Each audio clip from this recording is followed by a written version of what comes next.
У той час жанчыны, хутка адышоўшы ад магілы, са страхам і вялікай радасцю пабеглі паведаміць вучням ягоным. І вось Езус, выйшаўшы ім насустрач, сказаў: «Вітайце». Яны ж, падышоўшы, абнялі ногі ягоныя і пакланіліся яму. Тады кажа ім Езус: «Не бойцеся, ідзіце, паведаміце братам маім, што каб ішлі ў Галілею, там мяне ўбачаць». Калі яны былі ў дарозе, некаторыя з варты прыйшлі ў горад і паведамілі першасвятарам пра ўсё, што сталася. Тыя сабраліся са старэйшынамі, параіліся і далі жаўнерам даволі шмат сярэбранікаў, кажучы: «Скажыце, што вучні ягоныя прыйшлі ўначы, выкралі яго, калі мы спалі. І калі гэта дойдзе да вушэй намесніка, мы пераканаем яго і ўратуем вас ад непрыемнасцяў». Яны ўзялі сярэбранікі і зрабілі так, як іх навучылі. І разнеслася чутка пра гэта сярод юдэяў аж да сённяшняга дня. Ото слово Панське.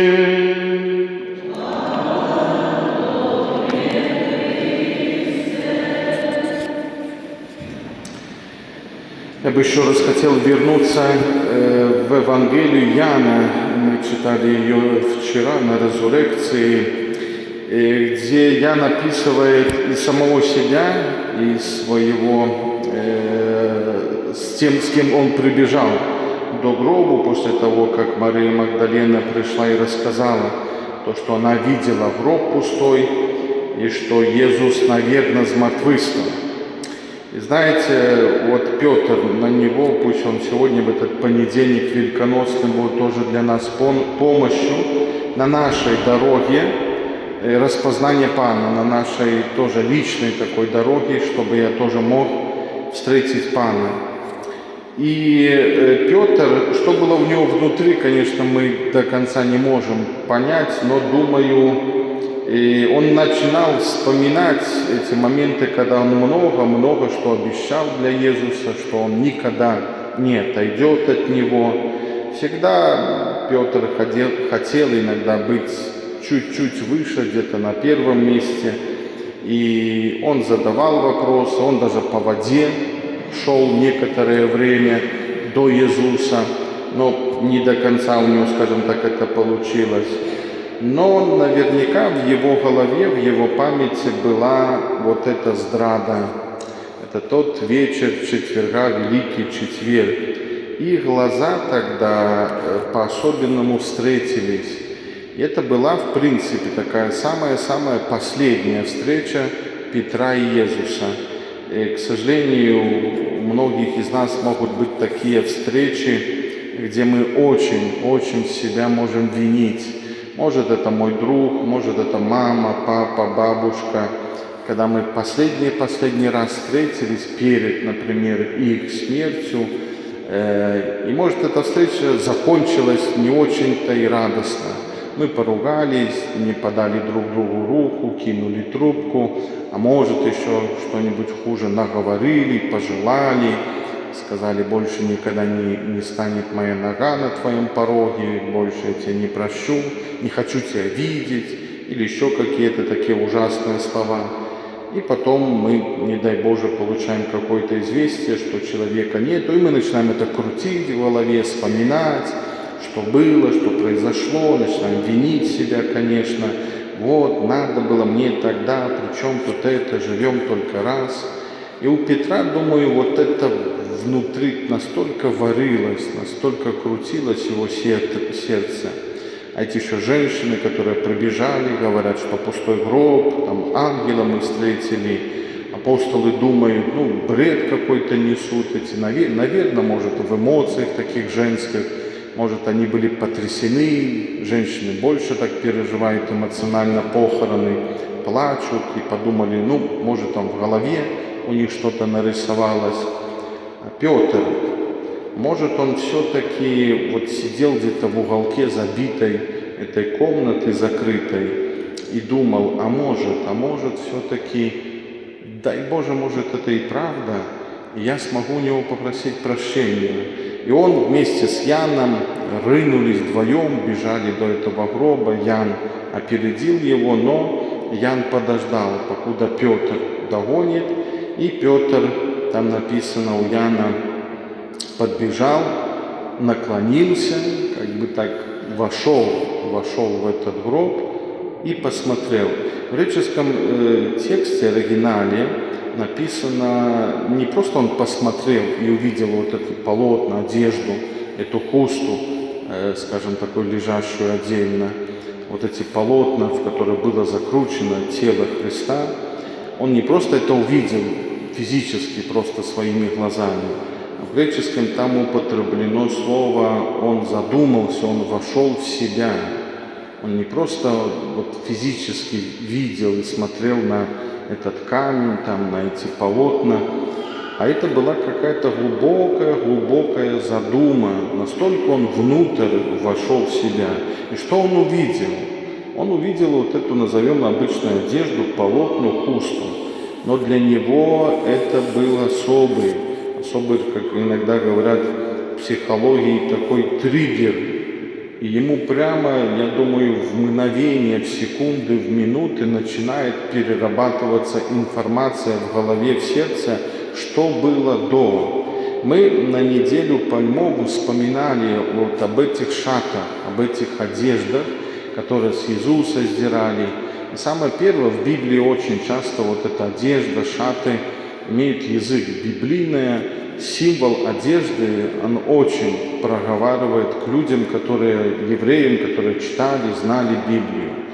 И для всех прекрасно знающих Слово Божие, первой такой одеждой, которая прямо в голову может сразу прийти, это трагедия Адама и Евы в раю, когда они сделали себе эту одежду и надели на свое тело, чтобы прикрыть свой стыд, прикрыть свою нагость. Тут не ходит, конечно, об одежду вот эту, штаны, там, шапку, куртку, а тут библейное значение какой-то одежды, которая не должна быть на нас.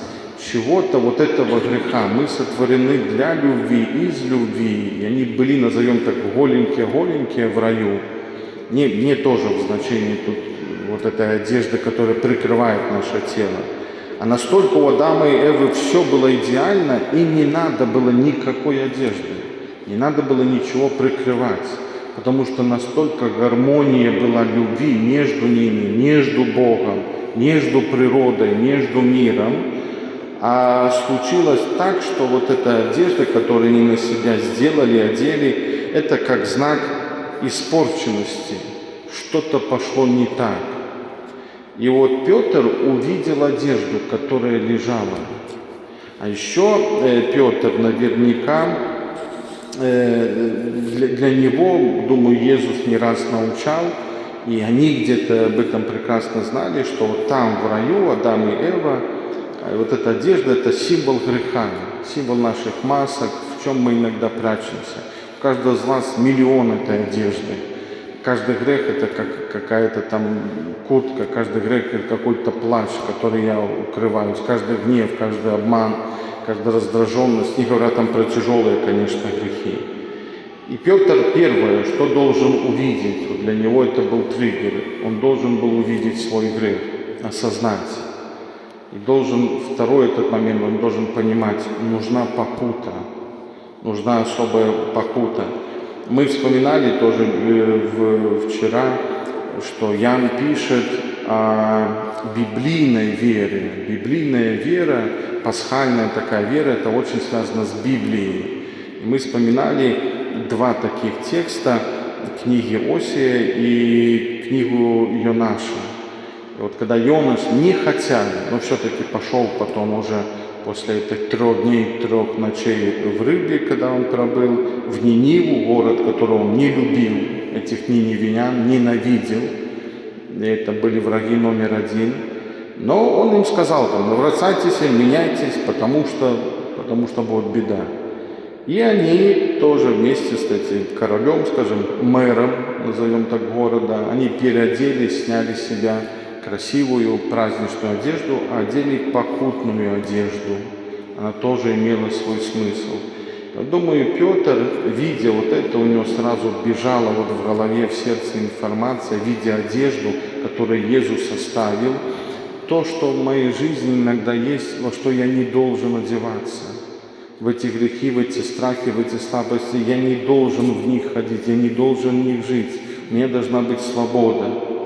А еще наверняка он вспомнил, когда Иисус рассказывает притчу, что придем в небо, и там будет вот шикарно накрытый стол, и хозяин проходил, то есть как сам Иисус, который будет обслуживать нас, веселье, радость, полные столы всяких там еды, вкуснятины. И увидел человека, который не был одет в праздничную одежду, а был одет в какой-то старый. Грубо говоря, человек, который идет там работать на поле, копать картошку, мы идем что-то грязное, что-то пыльное или что-то там красить, убирать. А уже понятно, когда у нас какой-то день рождения, свадьба, мы идем что-то нарядное, что-то светлое, что-то праздничное. Вот этот человек пришел как будто зная куда, но не подготовлен, в другой, в старой одежде, в которой нельзя входить.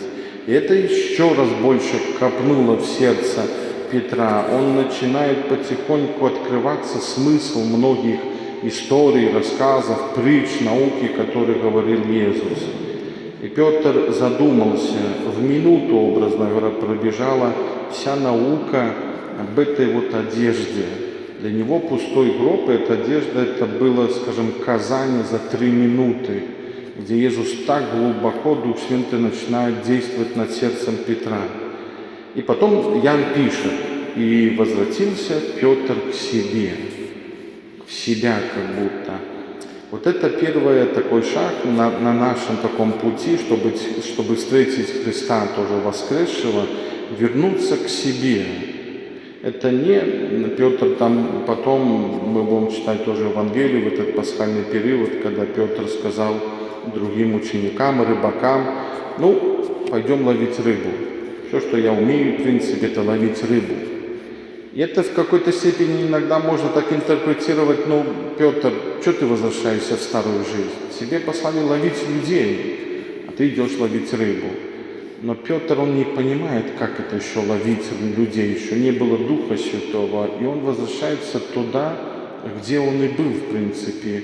Снова назовем в свое привычное место. Можно это интерпретировать по-старому, как старая жизнь, а можно интерпретировать по-другому, как возвращение в себя снова.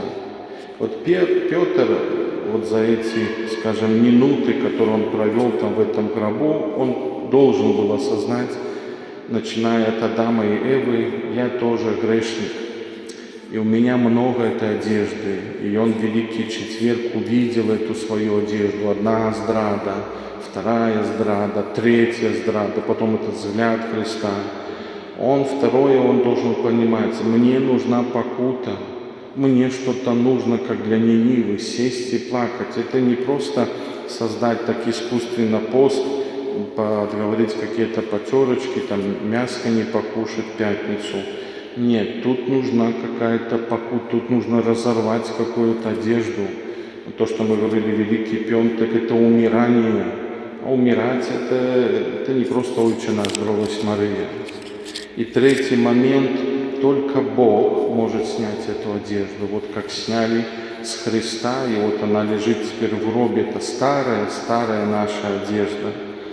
И четвертое, у Бога не новая одежда, а у Бога новая жизнь. То, что мы вчера говорили, мертвостание – это не реанимация, возвращение к старой жизни, как иногда в больницах человека там откачивают, чтобы снова сердце забилось. Нет, мертвостание – это Иисус берет старое сердце, забирает, вставляет новое сердце. В это новое сердце закачивается Дух Святой, и начинается как бы старое, но это уже не старое, это новая жизнь.